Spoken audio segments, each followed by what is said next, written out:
Nah, itu yang ditawarkan oleh Tuhan Yesus. Kalau kamu minum air ini, kamu akan haus lagi. Tapi kalau kamu minum air yang kuberikan kepadamu, gak akan haus. Bahkan itu yang hebat, air yang kamu minum itu jadi mata air dalam hidupmu.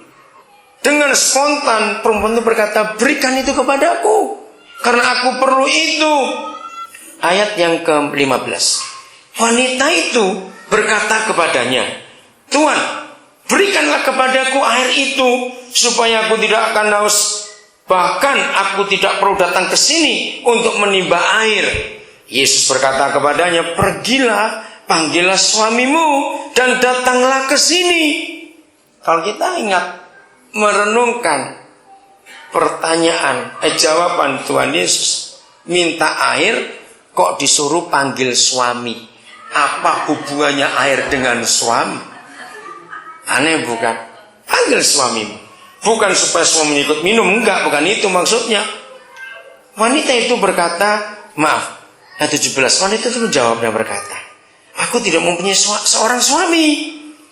Yesus berkata kepadanya, engkau berkata benar, aku tidak mempunyai seorang suami, sebab engkau sudah mempunyai 5 orang suami. Woi, keren betul perempuan ini. Dan yang sekarang engkau miliki, yang ke-6, dia bukanlah suamimu.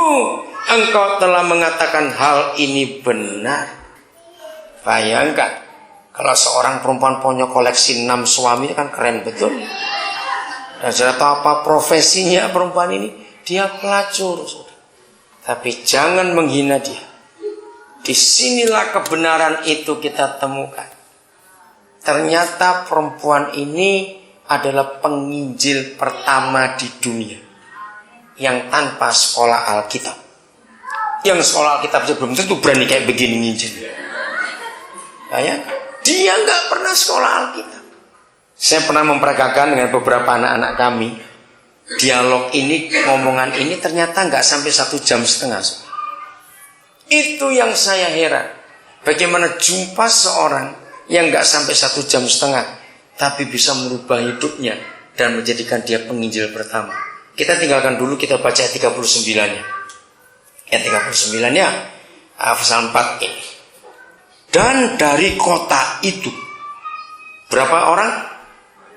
Banyak orang Samaria telah apa?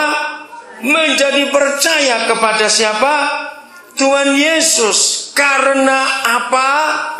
Ayo, cepat, ini kata penting. Karena apa?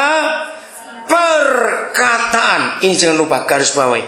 Karena perkataan siapa? Perempuan itu, wanita itu yang apa? Nah, ini salahnya gereja. Tuhan tidak pernah memanggil kita jadi pengkhotbah. Tidak, pengkhotbah itu dalam agama. Tapi dari awal Dia memanggil kita menjadi saksi. Yang bersaksi.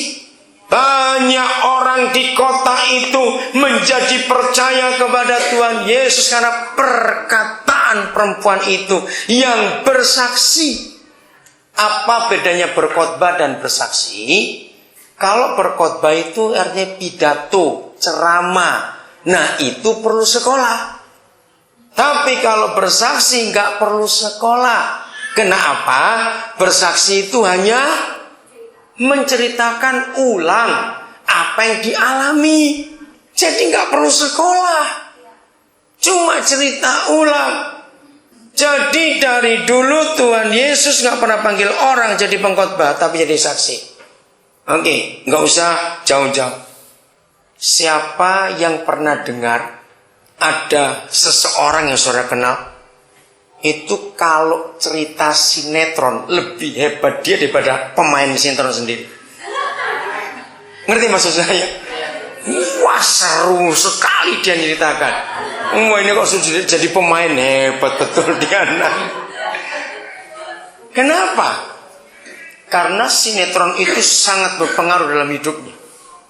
Padahal cuma nonton sekali saja, wih, hebat sekali, gayanya ngomongnya, wah, sudah hebat betul. Karena dia menikmati dan menghayati apa yang dia tahu. Dan itu nggak perlu sekolah jadi aktor atau jadi aktris. Dia cuma mendengar, melihat, dan cerita ulang kepada temannya. Yang pas episode itu temannya nggak nonton. Ngerti contoh ini saudara? Itu menjadi saksi. Banyak orang di kota itu. Ini penginjil pertama di dunia saudara. Ayo kita pelan-pelan lihat ya. Waktu dia berangkat dari rumah menuju sumur itu untuk ambil air tengah hari. Profesinya apa? Profesinya apa? Cepat jawab. Pelacur, nggak usah ragu-ragu. Ragu-ragu jawabnya. Apa profesinya? Pelacur. Waktu dia pulang dari sumur itu ke rumah, profesinya apa? Belum, masih pelacur kok penginjil. Masih pelacur. Kenapa? Karena yang ke-6 belum diusir pulang. Loh, betul nggak? Kan laki-laki ke-6 masih ada di rumah. Nah, yang mengherankan begini. Berarti waktu dia cerita kepada tetangga-tetangganya, bagi tetangga-tetangganya, dia ini sudah penginjil atau pelacur? Masih pelacur. Karena mereka tahu laki-laki yang ke-6 itu masih di dalam. Nah, yang heran itu begini saudara. Kok bisa mereka percaya? Maaf nih, kalau saya pakai omongan betul. Kira-kira, maaf ya. Saya cuma cerita, jangan ada yang tersinggung. Kalau saudara punya tetangga pelacur, terus suatu hari ngomong kepada saudara, "Wih, di sana begini, di sana begitu." Kira-kira saudara percaya enggak? Maaf ini, maaf. Mulut pelacur ya didengerin. Pas ngomong gitu, maaf ini, maaf. Tapi yang luar biasa, ada apa dalam hidup pelacur itu sehingga tetangga-tetangga yang jelas tahu ini masih pelacur, kok bisa dipercaya perkataan? Ada perubahan hidup yang luar biasa yang mengalahkan predikat yang masih nempel itu. Ternyata perjumpaan dengan Tuhan itu merubah hidup orang saudara. Amin. Perjumpaan dengan pribadi yang penuh kasih itu merubah hidup orang. Nah, ini bukti bahwa menjadi Kristen sekedar ke gereja saja belum tentu. Kalau kita nggak jumpa. Oke, saya akan berikan contoh yang lain. Dengarkan. Suatu hari misalnya, ada saudara orang Balikpapan misalnya. Saudara ke Jakarta. Ketika saudara pas di Jakarta, ada siaran televisi dari satu stasiun. Hari itu Pak Presiden sedang makan di sebuah rumah makan. Nggak tahu bagaimana syutingnya itu memperlihatkan bahwa saudara semeja dengan Presiden. Ya, misalnya ini. 3 hari kemudian saudara pulang. Gempar nggak Balikpapan? Gempar nggak? Gempar. Padahal itu pun nggak sengaja. Saudara makan di situ, Presiden pas makan di situ juga nggak sengaja itu. Tapi itu bisa gempar ceritanya. Oke? Saya lanjutkan. Kira-kira setelah 6 bulan orang masih cerita tentang itu nggak? Masih. Nah, saudara yang pernah serumah makan dengan Presiden sudah setahun pun bisa berhenti nggak cerita tentang pertemuan itu? Masa enggak setahun? Pasti masih. Masa enggak ketemu Presiden kok? Betul, masih akan ngomong. Sekalipun SBY sudah ganti misalnya nanti, masih ngomong nggak? Masih. Kenapa? Kok masih ceritanya nggak habis-habis? Ya bagus dong, memang ada banyak bahan yang bisa kita ceritakan. Dengar ya, ini yang bagian nggak enak. Dengar baik-baik. Kalau saudara ngaku Kristen, rajin ke gereja, tapi sampai hari ini sulit untuk cerita tentang Yesus kepada orang-orang, jangan-jangan saudara belum pernah jumpa dia. Jangan betul-betul, jangan-jangan betul-betul. Ini bagaimana?